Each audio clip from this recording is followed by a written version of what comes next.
Your definition of having it all actually changes as you go through your life stages. You can't be too hung up about pleasing other people all the time. The motto of "you'll never walk alone" is very real. If you can go 30 years supporting a club that used to win it all and then goes 30 years without winning the Premier League again, it says that you're in there for the long haul, right? You're not just a glory hunter. So we understand how to handle disappointments.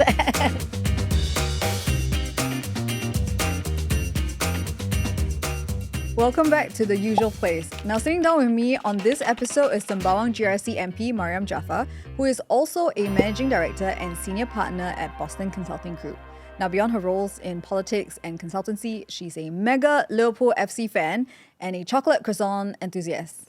I heard about the recent match where your team lost. I'm very sorry to hear that. It's okay. We'll come back strong and win the league. Okay, but today we'll talk about what success looks like for the next generation of women and what she enjoys most about being an MP. Thank you for being here on the show with us today. It's a pleasure. Thanks for having me. One of the things I wanted to start with was I was looking at social media, looking at pictures of you outside of Parliament. Yeah. You are so smiley all the time. It's just the one thing that stood out to me when I was looking at your social media feed. I was like, Ms Mariam is super smiley. Is that a state of mind for you, or you're just generally happy all the time? I try to be, and I generally like to smile. I mean, you have a lot of... I don't think I have a lot of teeth, I think, so it just comes out naturally. I mean, I would think you have a lot of things going on, and especially now in the lead up to the GEDL. I would assume there are a lot more walkabouts and stuff. How do you keep your energy up and, focus on what you have to do? I guess I've always been a very active, driven person. I mean, when it comes to doing stuff that I know I need to get done, you find resources of energy from within, from the people around you. If you're ENTP, you get energy from people, right? So are you an ENTP? I am an ENTP. Okay. Right? Good to know. Not extrovert as in I like to be around a lot of people, but I get energy from people. Yes. Okay, so let's dive into one of the areas which you did under Boston Consulting Group. So you led initiatives that aim to increase numbers, success, and satisfaction of women. Absolutely. At the firm in Southeast Asia, right? Yeah. So have you seen any generational shifts in how younger women today define success versus, say, women of an older generation? Yeah, I think it's common between younger men and women, actually. People today, because I think millennial men are a lot more, not like millennial women, but they're more in common than, the older men versus older women, actually. Because, there's a commonality in the fact that instead of just wanting a good job, good family, stable job and things like that, I find that younger people, men and women in general, care a lot more about, they want to have something beyond that, right? So there's this idea of purpose in your life, aligning more with your interests, your values, and finding careers that allow you to do that, right? So you see a lot more women going into more unconventional careers, and also being more, I think, aware of the trade-offs that they're making, and more vocal about what type of support they need to to continue in any given career or essentially to go after their aspirations. Is that good in a workplace to be vocal, especially as women? Because sometimes I know there's pushback if women are more vocal. Well, at a place like BCG, is a very flat organization. It's entirely encouraged, and we do have an aspiration as a firm to really increase the number of women partners. We have a lot of women in the firm, actually. When they're young, a lot of our cohort's 50% women when they come in. But it's actually about making sure that women move up the ladder into partner and senior partner positions. That's what we got to work on. Actually, one of your colleagues, MOS Alvin Tan, was on the show, and we talked about how success is being redefined for millennials and Gen Zs. Yeah. There is a lot of pressure on young people to achieve success. Yeah. I guess it's because of competition. People compete with each other, or they see other people doing well. But what's your take on how young women can define success for themselves versus chasing external validation? Yeah. I think, you can't be too hung up about pleasing other people all the time. Like I said, understanding what makes you tick, what's important to you, what your values are, I think is a lot more important in the grand scheme of things. So really about being able to articulate how what you're doing aligns with your longer term objectives, aligns with how you see the world. That's what I try and encourage people to do. And even in my MP job, right? So I met in one of my earliest house visits, I met a woman, young, but she has kids, right? And she wasn't working at that time, and she has parrots, lots of parrots in the house, right? Like, and how many are we talking? A lot. And she just loves birds. So we were talking, and I was like, "Oh, have you ever thought about working at the bird park?" And she said, "Oh no, not really."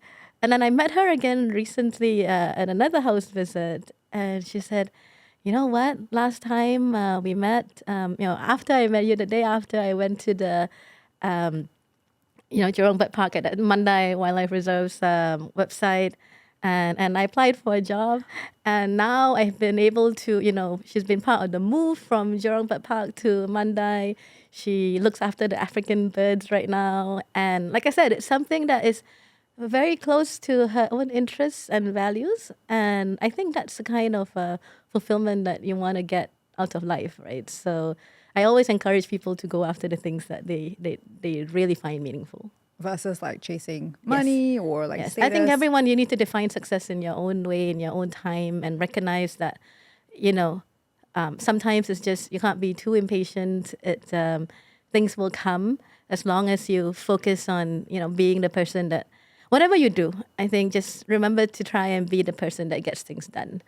The consultants, I really enjoy working with the most are the ones who show the most ownership over whatever piece of work that they are assigned and really want to take it all the way. And people will notice. So that would be my advice. Can women have it all? Even at a young age, like you want to start a family, but you also want to climb the corporate ladder, but you also want to do, community work. I think you have to realize what all means, right? Your definition of having it all actually changes as you go through your life stages. And one of the things I always tell people is don't quit before you have to quit, right? So sometimes, you imagine that things are not going to work out. Our younger women who are, about to have, even before they have family, they are thinking, oh, it's going to be so tough. It's not going to be possible to sustain this career. And I tell them, don't quit before you quit, right? So get there and see what kind of support you have. And look for the people that can provide you that support within the firm. Because it would be such a waste of your talent if you were to leave before it's time. So, and because you're not actually facing those challenges right now, you think about it, but actually what you need to deal with changes at different points in your life. And there are always going to be trade-offs. That never really goes away. I think you can have it all, but not all of the time. Different phases. Different phases in life. You have different things that matter the most, and just make sure you try and get those things right at the right point in time. So why did you say yes to politics as a way to make meaningful change? Impact at scale, right? Because the sheer diversity of issues you come across when you're dealing with policies for a whole country. I mean, of course, you can work on certain NGOs, like certain topics, but it just would be a bit more narrow, right? Whether it's sustainability or women or something else. But yeah, so the impact at scale, and I felt that it was something that bringing my experience that I've honed in my BCG career, whether it's the problem-solving skills or analytical change management, the global perspective, stakeholder management, I think all are important. Can be really helpful in looking at what are the right policies. Because I think we are in a phase of our development in Singapore where it's not so obvious anymore what the right answers are, and there are trade-offs in everything that you do, whether it's a point of view of budget or the citizens' experience. And So it's important to really look at policies with those trade-offs in mind. I mean, and not oversimplify things or come up with solutions that sound good. First of all, like I said before, a lot of people are very good at describing the problem, but what's the answer, right? And you know, you can't be populist about it. Some of my Gen Z staff taught me a phrase, like the Lulu is not the Salulu. So you really have to understand the trade-offs and not be delusional about what the impact actually is and the costs and make sure that the solutions actually solve the problem, right? And solve it in a sustainable way and have a real impact. And that's really important to me. I was going to say, hopefully they didn't say slay. So I will take that as the better option. So you're actually doing this for the first time, right? This is your first term as an MP. You kind of got the call to join a party a few months before the election. Okay, so you kind of came in at a point where SM Lee, then PM Lee, was still at the helm of the party, right? Yes. Now it's a different leadership, a younger leadership. Yeah. How do you see culture change, from your point of view as a consultant?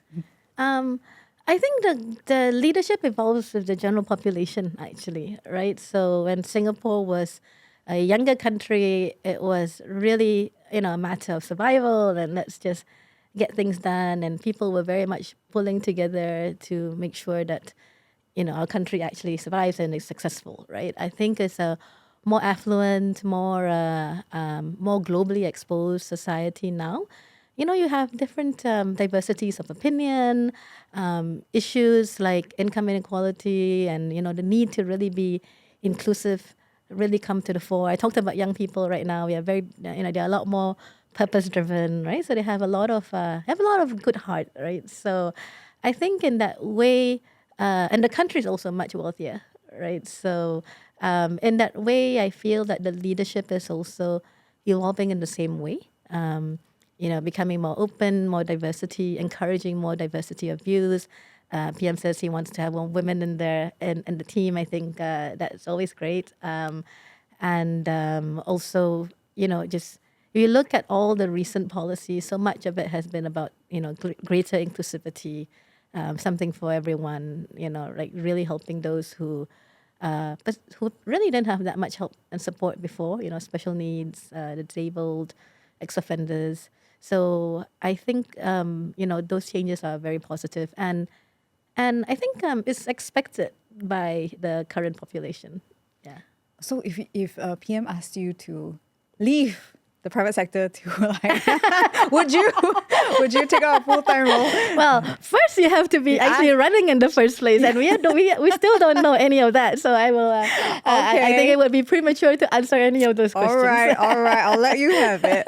I think it was in 2021 after a budget speech, and you kind of put it out on Facebook that after you do big speeches or anytime you speak in Parliament, you will go home to your parents and share it with them. Yeah. Your dad's not around anymore. No. And how does it change things for you? Like, how do you, share your MP journey with your family? My dad's had a big influence on my life, I think, actually, because he was so sick, even though after I became an MP, when I talked to him, it's not like he could say very much, right? He would listen and just...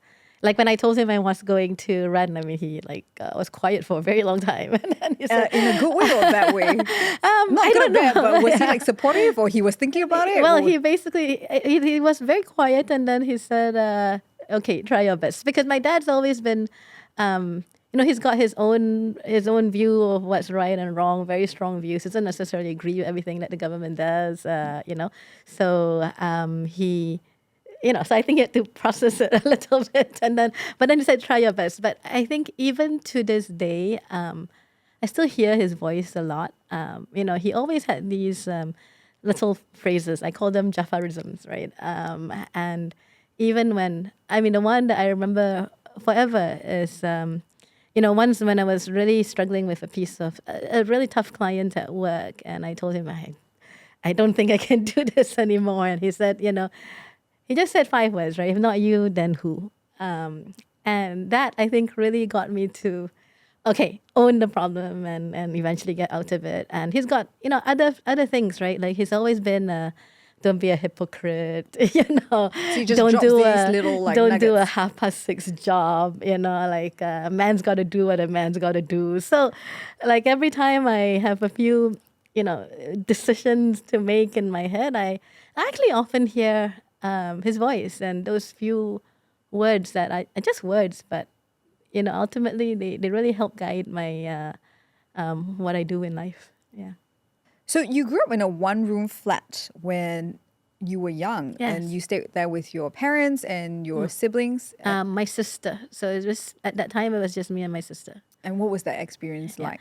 Well, I was very young, so I don't remember very much of it, right? And the great thing about that time in life is that social mobility was really strong back then, and my family benefited in the same way, right? So we were able to move from the rental flat to a bigger flat and that my parents own. So I think it just made sure that we were always, being part of a big family and just having exposure early in life, right, is an important part of who I am today. Even though I don't remember the specifics very strongly because I was so young. But I always knew, my dad always used to have this phrase, jangan lupa daratan. That's another Jaafarism, right? And it means don't forget the earth.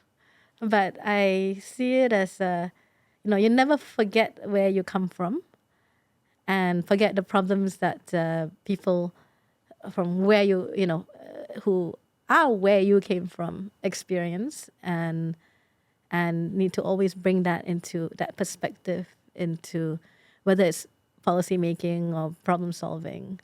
I think just having grown up in real life is a big part of who I am today. And actually now your nephew, Daniel, Yes. actually helps out at MPS. Or When he was it can, just a one-time thing that he was He there? has come a few times. So, you can't actually help at MPS until you're 17. So when you turn 17, then And you're like, then he helps. come by. Well, he actually volunteered. Oh, okay. Him and his sister actually. So they come when school doesn't when school allows them to. Of course, if it's busy, it doesn't. Then they may not be there. But I was very happy that they showed an interest and. You asked, or they were They like... actually asked. Oh, They said, "Can I come to your MPS?" And so that was very nice to just be able to then share with them, what else I do outside of what they what they see in the family and what they read on social media or anything like that. But actually, having them interact more with people from all walks of life, and I think they find it meaningful. yeah, so in reflection, when you chat with them, like, how do they see the MPSs when they have to talk to residents and then they, have to help people Yes. who need help, right? Yeah. Yeah. What is their take as like young people? So now they're 17 and... Yeah. They're 17 and 19, right? 18. Yeah. So I think they it's great because they, first of all, it's exposure, and I always encourage young people to come. Every house visit I go to and I meet a young person, I like, oh, you're political science major. Why don't it's not what you learn in the books, right? Like come and just come and hear the problems on the ground and come and discuss with me what you think the solutions are. So I think, and I always encourage young people to come because it just gives them more exposure, more perspective. Many young people now come from fairly well-to-do families, right? So it's just important to see and to just have more exposure to other people, and then also to adopt that mindset of wanting to be a part of the solution, wanting to help, right? So that's, I think, is important. I feel like that's your tagline. be the solution. Solve problems. I mean, that's what I do in my job. So Okay, so well, speaking of MPSs, I must ask you about the recent event. Well, I don't call it event. It's more like a run-in between two young people and Minister Shanmugam at his MPS. Yeah. What did you make of the whole situation? They haven't come to my MPS. I've not had any personal, direct connection with them. I think, I'm all for people wanting to share their perspectives, and I think being engaged is very important. But I also think that it's important to do it in a respectful way, in a way that is constructive, because ultimately it's about. I talked about stakeholder management and change management earlier, right? I think it works much better to see how to engage to get to the solution you want, rather than potentially making it even more difficult to get to what you want. But it's also, I don't know. I think like I said, I haven't met them. Whether it is politically motivated or whether it really genuinely comes from a position of just wanting to share a point of view, I don't know, right? So I guess if I were to see them, I would have a better answer for you. Okay, but in general about MPSs and how would you say that this is a place where they should raise their concerns, especially when it's not about very hyper local stuff? So I don't get a lot of, the people who come to my MPS are generally people who need help, right? Whether it is with, financial assistance, with jobs, with even things in their estate. So those are the main problems that we get. Occasionally someone will come in, like I had an older gentleman come in once and say, I really need you to fight for, better dental care for seniors, because you guys, like when you were in school, you were brushing your teeth in school and things like that. We came from a generation when we didn't know that we had to take care of our teeth, right? And it's really a struggle now to pay. And now I'm very happy that and so you bring those issues to not just as an appeal for one person, but as a way to say, from a policy perspective, can you do something different? And as you would have heard during the last COS, MOH actually is taking that up, and root canal treatment and stuff will be subsidized for seniors. So I don't think it's a blanket, like is it only for problems, or can you voice an opinion? But then again, I think how you do it really matters. And in Malay we have this word niat, means intent. And I think the intent really is ultimately what matters, right? If your intent is really to do something good for the benefit of society, I think I will always listen. If your intent seems to be something else, then, I have other people that I really need to have conversations with. Okay. So you've almost coming up to 5 years since you became an MP. Yes. What has been the one highlight for you? The people. I think Woodlands is a great place where I am in my very, very chill people, I think it is... Not the east side, west side, No. west side. The north is just very okay, it's a chill kind of place. And also I think we have, I'm very proud of what we've accomplished as a team. We are a very active constituency. So we have our great ice cream giveaway. We have we go around to all the schools and then we take ice cream trucks around. We have, and it really helps. Ice cream makes people happy, right? And we have great festive celebrations, all free, nothing is, because we just want more people to be engaged. But it's really, for me, some of our signature programs, which the ones that I personally get involved in always have to fulfill a few criteria, right? So it has to be something that has a big impact on a lot of people and really helps, a real impact, not just a one-off thing. Has to be sustainable. So we have to come up with a model that actually means that this is not a one-time event, but something that goes along the way, all the way, right? And it should involve the community. So that's what I call our Empower Woodlands initiatives, right? So M for Mariam. I'm just kidding. But it's actually, so things like we set up a community store at Woodlands, and it always people can come in and, pick their groceries every month for free, and they choose their own things. And that's quite early on. And it came from, seeing that people weren't necessarily using everything that you put in rations packs, right? So it was just a better way to do it. We have our Belanja Meal Initiative. There are other, and it's always, there are other places that did those earlier, but because we saw that, the main issue is if sometimes there's a meal to be redeemed, sometimes there isn't, people, both the recipients and the stores, the initiative will die a natural death. So we knew we couldn't leave it alone. So we had, worked with a group to make sure that we continue to top up, the balance of meals available in the store. And we also set up like a crowdfunding website. We brought in new sponsors to make sure that the scheme was sustainable, right? So, and then other things, we just launched our, very recently we did a SG60 Belanja meal. So everybody was given $50 to spend at our hawker centers and coffee shops, because that helps. It's very win-win, both helps the residents and also helps the hawkers, whom I feel very passionately about.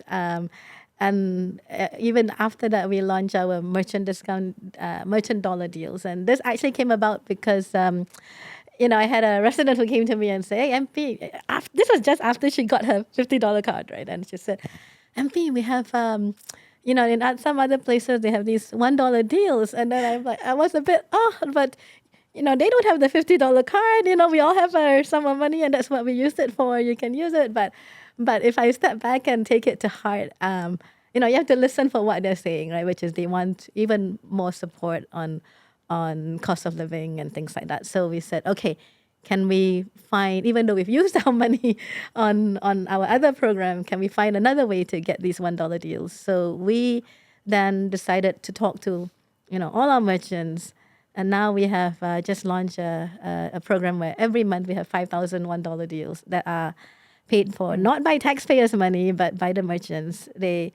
But basically, it's a way for them to, it's a marketing effort too, because you redeem these coupons in the store. And so it brings footfall into the store, and hopefully you redeem one coupon, you buy something else, and it's win-win, and it helps to keep the whole, heartland shops more vibrant. So those are some of the things. And we're also going to be launching a youth adulting series. Oh, like a podcast or like a... No, so it's going to be a monthly program. So I've roped in some of my colleagues from BCG who want to help.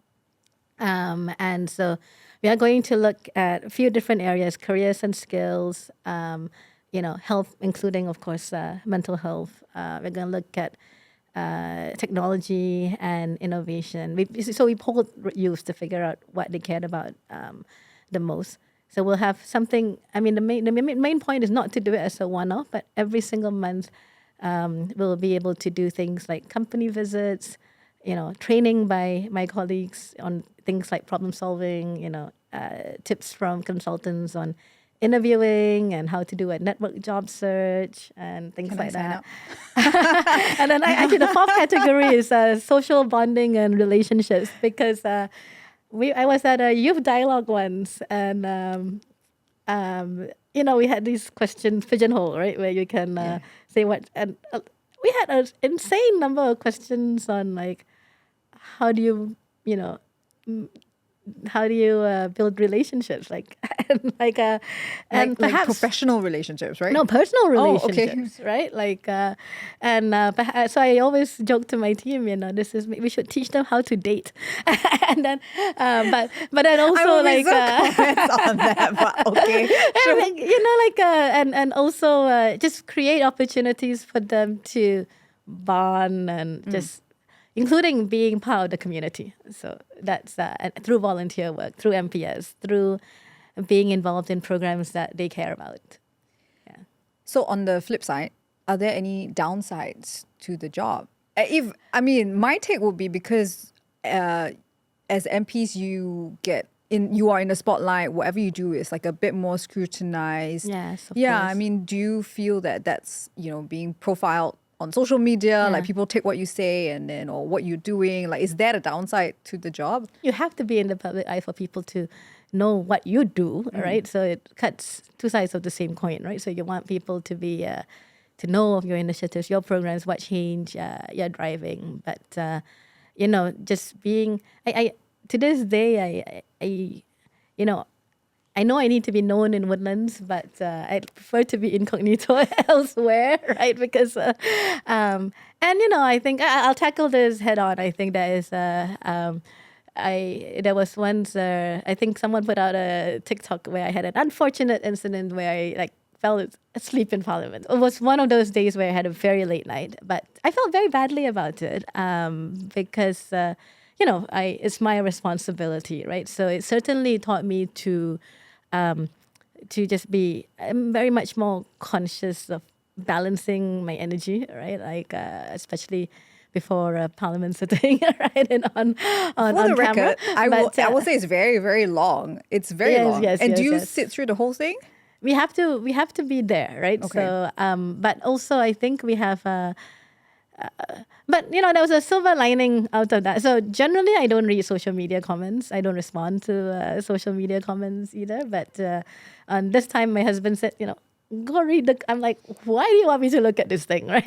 He said, go read the comments, and to my surprise, there were all these women's residents jumping in to defend me. I was like, it's. I guess you have to be doing something, right? Social media can be a lot more negative than positive and reinforcing, right? So it really touched me and made me feel like even more, regardless, it's my job. I have to do it anyway, right? But we mentioned Liverpool earlier, right? If you never walk alone. So it's you feel even more. Wedded to this community that you have that supports you and want to give it even more. Yeah, I was actually surprised by the comments because I read it too, and I kind of was expecting the usual comments, the usual comments about people coming out and being haters, right? But surprisingly, I also was like I was like you, and I was like, oh, okay, people who know you, stood up for you, and I think that's where internet culture should move towards. Absolutely, let's be more positive, guys. Right? Yes. Much more healthy for everybody's mental health. Well, since you brought up your husband, I think it's very refreshing that you show him on your Instagram or on social media. And is there a reason that you kind of want to profile him as well? No, it's not that I want to profile him. It's actually because he actually comes with me on a lot of I see him on a lot of events, stuff, right? So house visits, walkabouts, and things like that. Because we have a family motto. It's just the two of us. So we've had a motto since we got married. It's actually engraved in our wedding rings, right? So half and half. So it's you and me, we're a team. As in on his says you and me, and mine says his says you and me, mine says we're a team. Okay. Yeah. So. Because it's this idea, whatever we do, we do it as partners. And I would never have done this job if he, the public job at least, if he did. Oh, even public job, obviously, I think if he didn't support it. And so, we do everything together, right? Because I spend so much time on the ground. If he didn't come with me, he probably wouldn't see me on on weekends either. So. So my residents joke that they have buy one get one free, right? So it's good. And we've got a benefit. He's Chinese, so I think between the two of us, we can, if I meet he can always translate for me when I meet an older Chinese resident who cannot speak English. He's not very good at dialect, not so useful for that, but So it's and he's very much like me, very driven, very much wanting to leave an impact. So it's nice to have someone do that with you. So you see him because he's at my event, at my,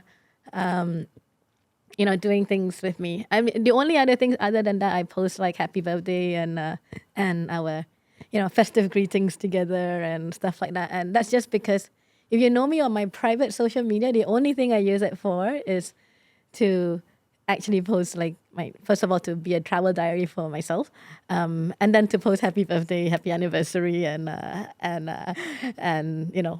Hari Raya, that kind of thing. It's the only thing I do. I'm not very active at all. So I guess if I see my residents as my family, it's the same, right? Those are the few things that I I will always just put on social media.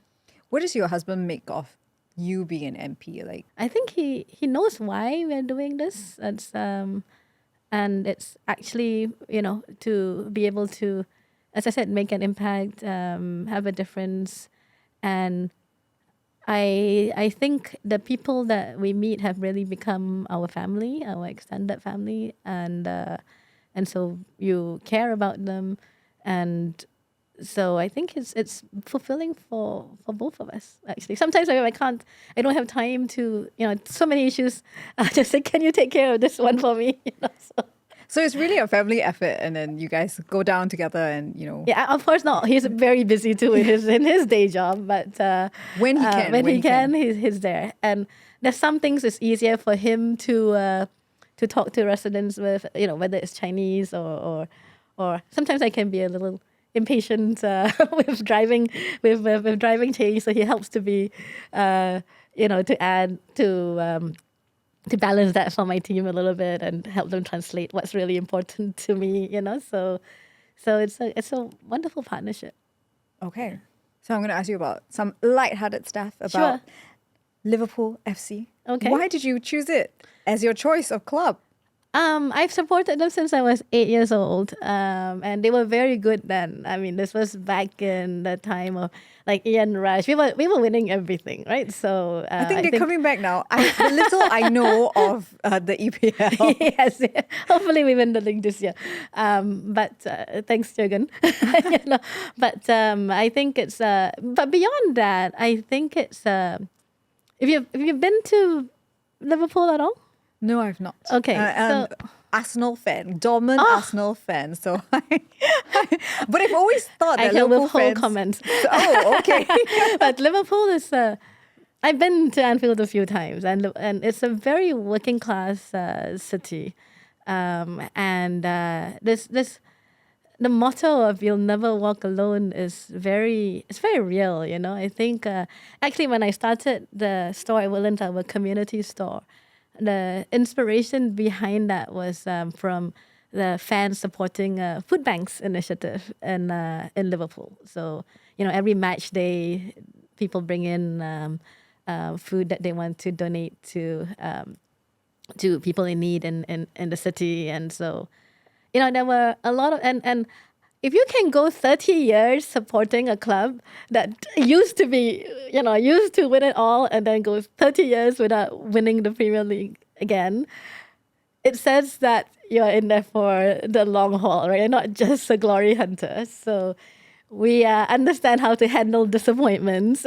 It's very character building to be a Liverpool fan, isn't it? It was for sure, but the lows are low, but the high, oh my God, it's so high, right? And I really think Jurgen Klopp brought such energy to the team, and he's such a great leader, and a lot of like the way he articulates so many things and his perspective on life. I have huge amount of respect for him, and I think he's really led this resurgence.